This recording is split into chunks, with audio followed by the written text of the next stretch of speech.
Hi friends, welcome to Tejas kitchen. ಇವತ್ತು ನಾವು ಈರುಳ್ಳಿ ಬೋಂಡ ತುಂಬ ಸುಲಭವಾಗಿ ಮನೆಯಲ್ಲಿ ಹೇಗೆ ಮಾಡೋದಂತ ಹೇಳಿ ನೋಡೋಣ. ಇದಕ್ಕೋಸ್ಕರ ಒಂದು 3-4 ಟೀ ಸ್ಪೂನಷ್ಟು ಕಡಲೆ ಹಸಿಟ್ಟು ತಗೊಂಡಿದ್ದೀವಿ. ಇದಕ್ಕೆ ಸಣ್ಣಗೆ ಹೆಚ್ಚಿರುವಂಥ ಒಂದು 2 ಈರುಳ್ಳಿನ ಸೇರಿಸ್ಕೊಳ್ಳೋಣ.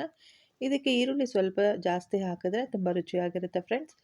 ಈಗ ರುಚಿಗೆ ತಕ್ಕಷ್ಟು ಉಪ್ಪು, ಸ್ವಲ್ಪ ಕೊತ್ತಂಬರಿ ಸೊಪ್ಪು ಸೇರಿಸ್ಕೊಳ್ಳೋಣ, ಸ್ವಲ್ಪ ಅರಿಶಿಣದ ಪುಡಿ, ಸ್ವಲ್ಪ ಹಚ್ಚು ಖಾರದ ಪುಡಿ. ಕಲರ್ಗೋಸ್ಕರ ಹಚ್ಚು ಖಾರದ ಪುಡಿ ತುಂಬ ಚೆನ್ನಾಗಿರುತ್ತೆ.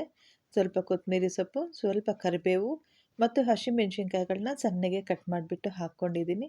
ಇಷ್ಟನ್ನು ಮೊದಲು ಚೆನ್ನಾಗಿ ಮಿಕ್ಸ್ ಮಾಡ್ಕೊಳ್ಳೋಣ. ಇದಕ್ಕೆ ನಾವು ಸೋಡಾ ಹಸಿಟ್ಟು ಹಾಕ್ತಾ ಇಲ್ಲ. ನೀವು ಬೇಕಿದ್ದರೆ ಒಂಚೂರು ಹಾಕ್ಕೊಳ್ಳಿ, ತುಂಬ ಹಾಕಬೇಡಿ, ಚೆನ್ನಾಗಿರೋದಿಲ್ಲ.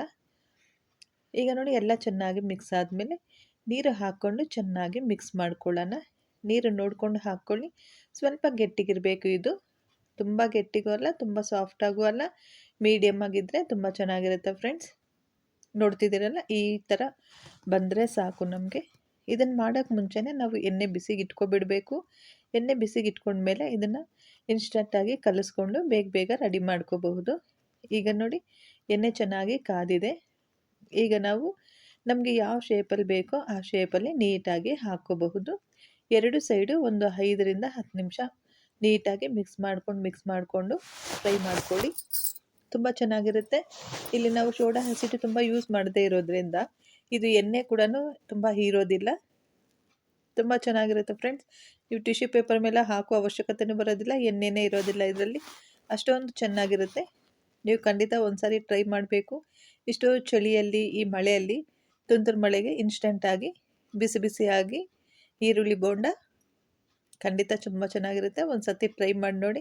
ನಿಮಗೆ ನಮ್ಮ ರೆಸಿಪಿ ಇಷ್ಟ ಆಗಿದ್ದರೆ ನಮ್ಮ ಚಾನಲ್ಗೊಂದು ಲೈಕ್ ಮಾಡಿ ಮತ್ತು ಸಬ್ಸ್ಕ್ರೈಬ್ ಮಾಡ್ಕೊಳ್ಳಿ. ನಿಮಗೆ ಹೇಗೆ ಅನ್ನಿಸ್ತು ಈ ರೆಸಿಪಿ ಅಂತ ಹೇಳಿ ನನಗೆ ಕಮೆಂಟ್ ಮೂಲಕ ತಿಳಿಸ್ಕೊಡಿ.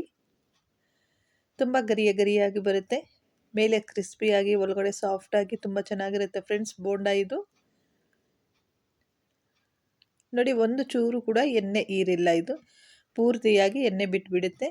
ಬಾಣಲಿಯಲ್ಲಿ ಎಷ್ಟು ಇಡಿಸುತ್ತೋ ಅಷ್ಟಕ್ಕೆ ಮಾತ್ರ ಹಾಕ್ಕೊಳ್ಳೋಣ. ಸಾಸ್ ಜೊತೆ ಅಥವಾ ಚಟ್ನಿ ಜೊತೆ ಸೂಪರಾಗಿರುತ್ತೆ ಕಾಂಬಿನೇಷನ್ನು.